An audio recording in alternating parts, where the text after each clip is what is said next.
Okay, this is the third day here, so now this guy's starting off pretty mellow.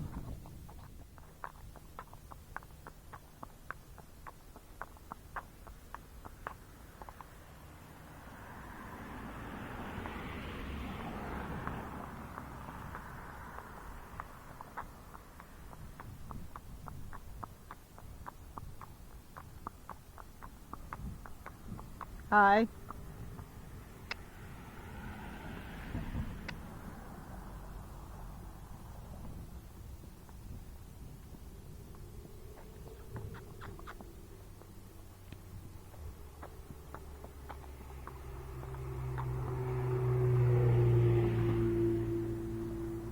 Lamborghini.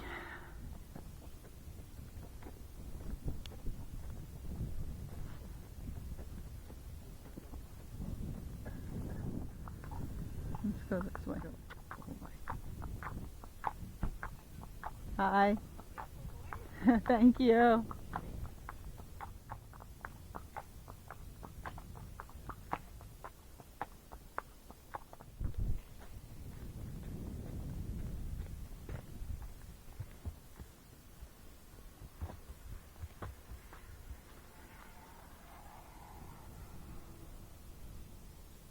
Good job, buddy. That one was electric.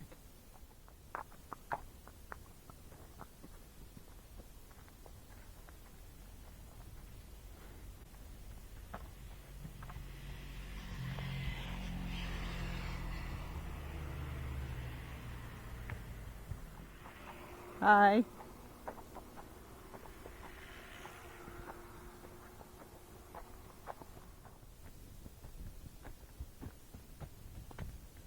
Good boy.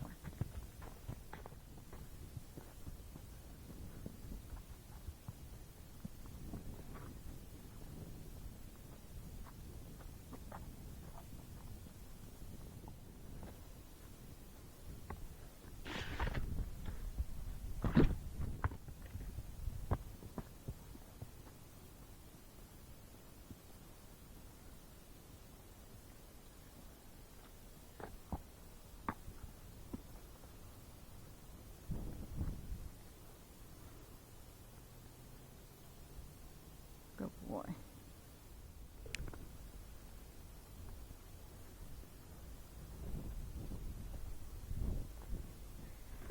Good boy. Oh.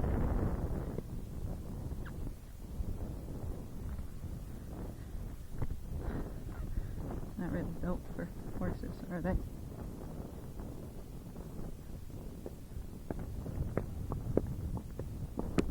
Good boy.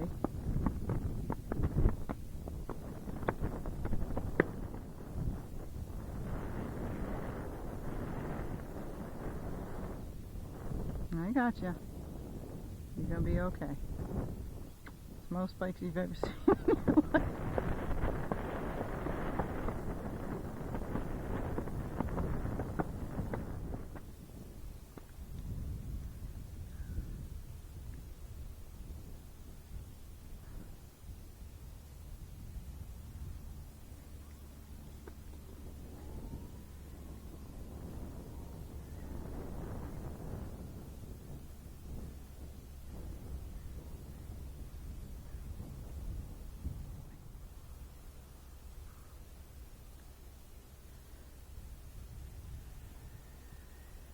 The beaches are closed, there's cones and stuff all over, so it's a little bit sketchy, and this guy has never seen 100 bikes before, so I just get off and walk them, because that way they got more courage. He's not doing anything bad, and I could ride him, but why not help him and get him used to it calmly. Good boy. Because this is a lot to take in. Oh, so we're going to stop again, take a break. So the seals are over there. They're not very active right now. They're usually making a lot of noise. They were yesterday when I took the other horse down here. Hi.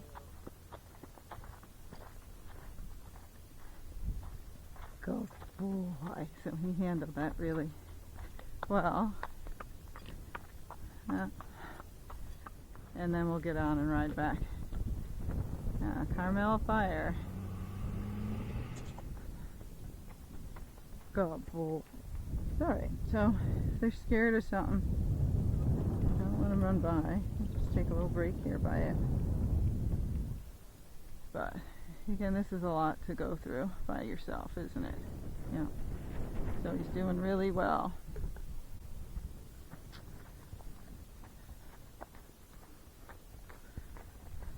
And even though I'm taking him through a lot, you know, something new, this horse might need a little guidance or someone to get off and walk him through it, you know. But once he's been through it, then he's good. But a lot of beginners would like a really pretty horse like this, but a beginner's not right for him, because sometimes with stuff like this, if you don't do the right thing, you can make it into a bad horse. So you gotta stay relaxed, right? Go boy. And then this skinny trail is a pain because it's deep sand in between these bushes. We're going right through the golf course, you know, which is weird. So he's looking. Good boy. Here comes the golf cart lady. Right, how many things can we throw at you at once? Oh, I think she's gonna let us go.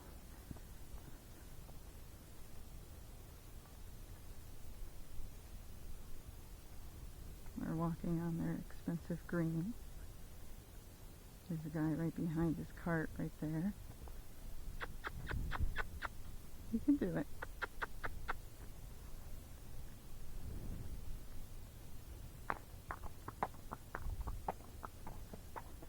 Like this. Oh boy, see, that's scary. It's weird. He's probably never seen it in his life. He just doesn't know what it is.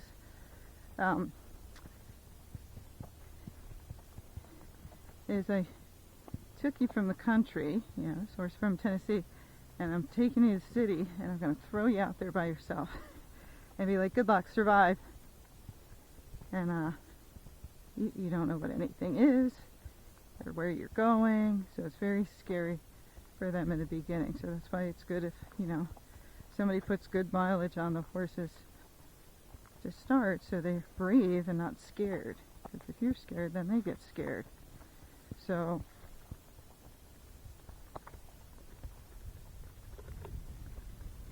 we're going through two sets of golfers in really deep sand, so it's hard footing for him. And he doesn't understand these guys with clubs, right? They could all come and run over and start beating him. He has no idea. So you gotta take it all with a grain of salt. And you know, this horse did fantastic for his first time down at Pebble Beach. They all get used to it in time, but some quicker than others. The cart's coming up behind us. Good boy.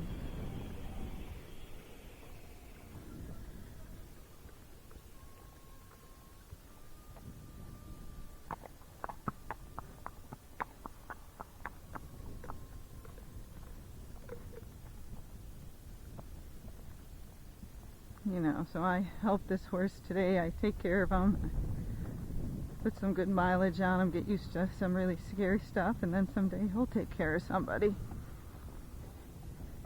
It's all payback, right? But when you're looking at horses, it's the right fit. You know, if you have no experience, this is not the right horse at this point in time in his life. In 5 years, maybe. You know, maybe even 2 years or a year. But right now, he needs some guidance to where he's supposed to pay attention, and someone who's not like petrified on his back. If he got scared and I was petrified, we might have an altered experience up here. Go boy. You know, and you don't want to ruin a good horse, you want to make a good horse. So if you're someone who's scared and nervous, you know, older, quiet, brave horse is for you. And once you're brave and understand how to ride and help the horse, then sure, you can upgrade. But if you get something you can't ride in the beginning, all you'll do is get scared and quit, and you'll wreck that horse. You know, or you'll have the trainer will be riding it every day trying to fix what you're messing up. So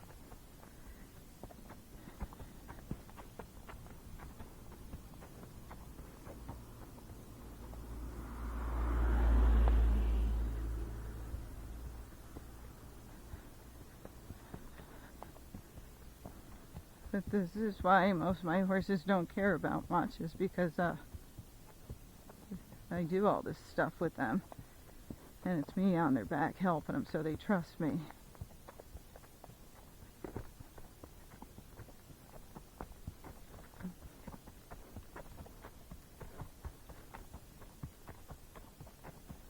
Yep, so no mileage is better than bad mileage. And good mileage is worth $1 million. Because everything we put into them, they're going to show somebody else. And each horse has a different temperament, so you got to be willing to, do you get along with that temperament? If you're kind of out to lunch, or what I call a little bit spacey, you don't pay attention much, well, you need a horse that doesn't need much help at all. You know, that just goes where you point it and does his job and takes care of himself, because you're not going to be there to help him. If you're a good rider and you like working with horses, creating that relationship, then you can get one you got to help and work with and work things out, make them trust you. And if you're only going to ride once a week or once a month, then what I call CTD would be good. It's just close to death.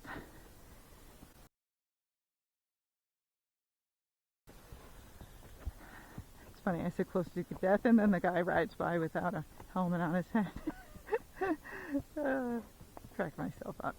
So, but again, if you don't ride that often, these horses need to get out. So if you're not going to get them out, you need something maybe that's old or lame or arthritic or has navicular, something that doesn't really want to move or buck or rear, because he'd be in pain if he did.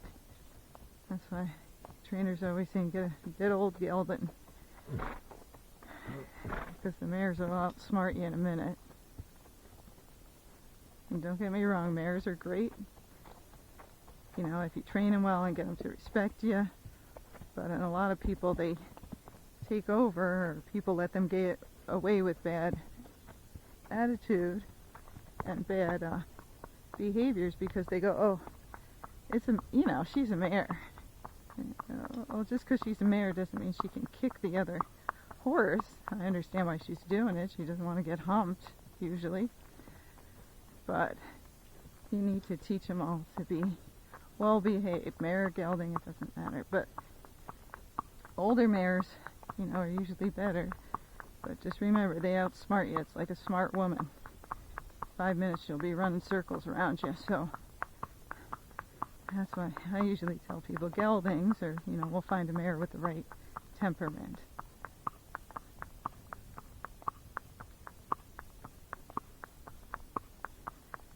Alright, it's time for Gay to shut up.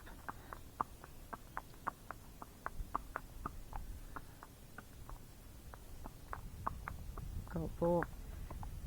So you'll see him stuttering. He was a little bit afraid of signs in the beginning. We're in the road, so apparently you're not afraid of cars, which he's not. Side to side to look at it. And now I've gotten him by lots of signs, and he's been doing great with signs, but this is a big one. So see him put his head down, and then I didn't push him to go. He just went on his own. Now he might stop again as we get closer, because it looks different. And he's like, no, okay. Oh, there you go. So I'm going to let him look, because we want him to be brave. I want to help him, but I'm not going to be there all of his life to help him. So he's got to figure out for himself. I'm just going to guide him, but he's got to figure out for himself if it's safe.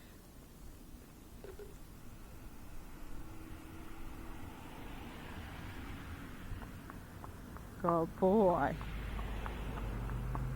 And you're like, the sign's safer than getting hit by a car, dude. Right? Good job, buddy. Good boy. So you hear me do that a lot with him because when he knows he's doing the right job, it's probably annoying on the video, but you did so well today. Everybody likes to know they did a good job. Your dog, your horse, your husband, your wife.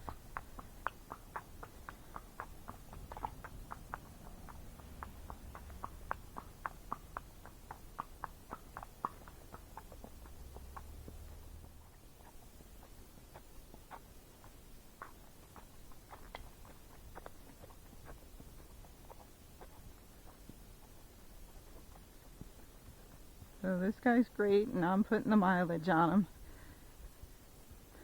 But I would say he needs someone with some horsemanship skills, or you know, an intermediate rider. He doesn't do anything bad but stop. But a beginner's, if he stop and they don't know what to do, they're not going to get him to go, and they're not going to give him the courage. So even though he's quiet and phenomenal gaits and he canters and he's pretty, this is not a beginner horse. So if you're a beginner, you can look for one like him, but look for one that's maybe in its 20s, not 10.